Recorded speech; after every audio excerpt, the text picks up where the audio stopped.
Olá, eu sou a docente Sueli Gonçalves Santiago, da disciplina de Biologia, e o tema escolhido para ministrar essa aula foram as relações ecológicas, que são as interações entre os seres vivos. Temos três tipos de relações ecológicas, três tipos de interações e a forma como esses seres vivos eles se comportam nessas relações ecológicas. São as relações neutras, onde não há nem benefício e nem prejuízo para os seres vivos envolvidos. As relações harmônicas, que muitas literaturas trazem hoje como relações positivas.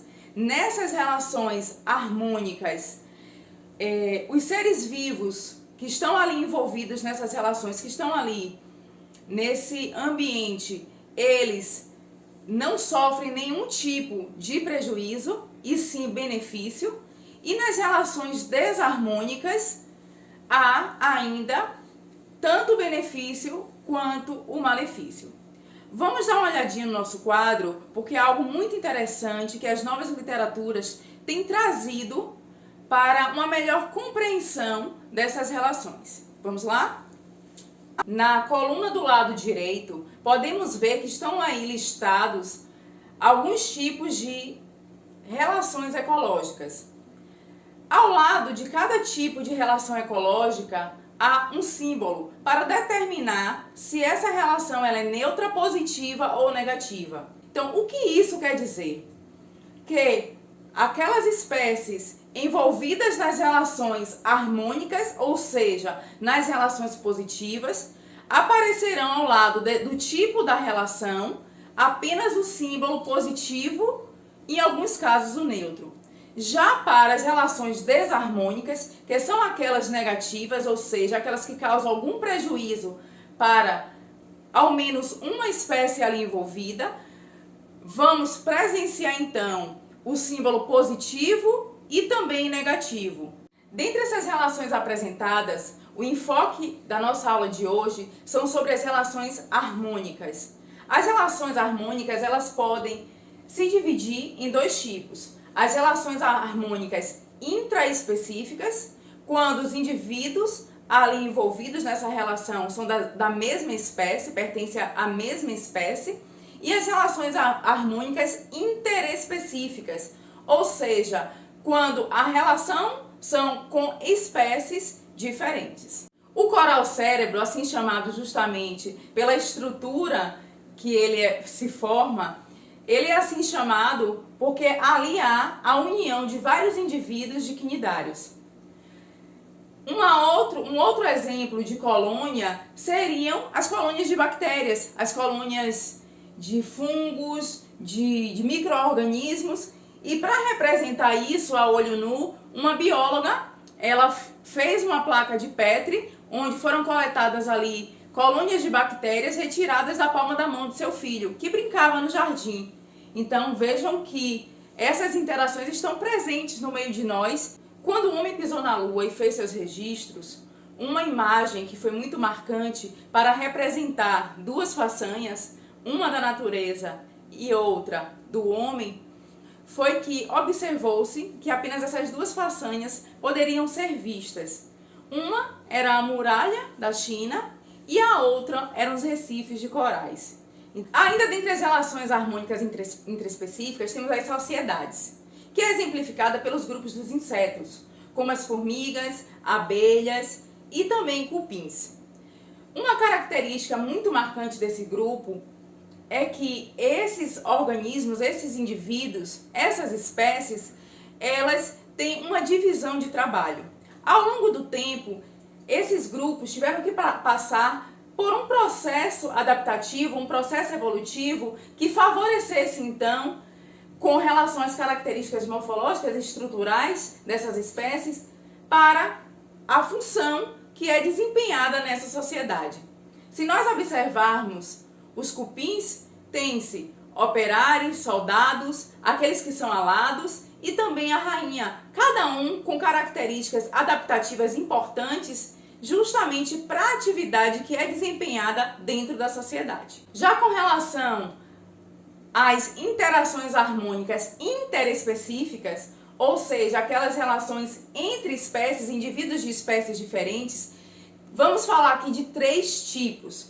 Essas relações também são conhecidas hoje, são tratadas hoje nas literaturas como relações heterotípicas. Hétero, de diferentes, e típicas, de espécies típicas. Então, espécies diferentes e há uma relação dessas espécies. Então, por isso são chamadas de relações harmônicas interespecíficas, positivas ou heterotípicas. São, então, a simbiose, a protocooperação e o comensalismo. A simbiose é tratada também como mutualismo. Existe ali uma associação obrigatória entre os indivíduos. Eles precisam conviver juntos e ambos têm uma vantagem por esse tipo de relação. A protocooperação já é uma associação facultativa. Ambas espécies envolvidas, elas se beneficiam. Como pode acontecer também de uma apenas se beneficiar e a outra ficar neutra na relação, não sofrer nenhum tipo de prejuízo, já que é uma relação harmônica. Já no comensalismo, uma espécie aproxima-se da outra para alimentar-se. É o que a gente diz que é um pouquinho oportunista. Vamos ver alguns exemplos a seguir. Com relação à simbiose, eu trago aqui o exemplo dos links, que é a associação entre algas e fungos. Então, tanto a alga quanto o fungo, eles estão sendo beneficiados por essa relação. A produção autotrófica que acontece ali da alga e também a proteção contra a descamação das hifas no fungo. Então vejam que ambas as espécies elas estão sendo beneficiadas. Já na protocooperação, eu trouxe o exemplo de espécies de aves que ficam sobre o lombo de alguns animais, principalmente os bovinos, e eles ficam ali então catando os carrapatos, se alimentando desse carrapato. Então, a ave ela está se alimentando, conseguindo seu alimento e retirando também esse carrapato do animal, que a gente sabe que vem a causar aí vários prejuízos e infecções a esse animal. Temos também o peixe-palhaço, né? Todos conhecem lá o Nemo. O peixe-palhaço, ele fica ali escondido, sobrevivendo, usando aquele ambiente para sobreviver, para se alimentar, que são os corais. Uma curiosidade dos corais é que eles liberam toxinas. Só que o peixe-palhaço, ele tem uma proteção que faz com que essas toxinas elas não o prejudiquem. Consequentemente, ele acaba atraindo algumas de suas presas para se alimentar e, consequentemente, também os corais vão se alimentar disso daí. Um outro exemplo de protocooperação muito curioso é a associação entre formigas, pulgões e joaninhas. Os pulgões, eles se alimentam de seiva das árvores. As joaninhas, elas se alimentam desses pulgões. E ao defecarem, as formigas se alimentam justamente dessas excreções das joaninhas. Algumas aves, elas não pousam no animal para se alimentar dos carrapatos, mas para aproveitar daquele ambiente, para se alimentar de outros insetos que vão pular do animal para o capim, para dessa forma evitar o pisoteio pelos animais. Então, quando esses insetos eles pulam, essas aves que estão ali no corpo do animal aproveitam para predar aquele alimento.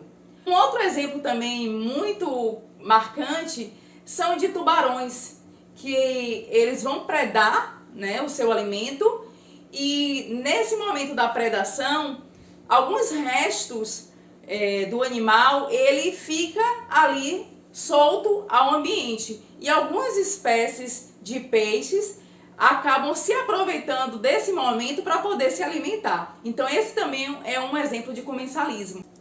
Ficamos por aqui e obrigada a todos.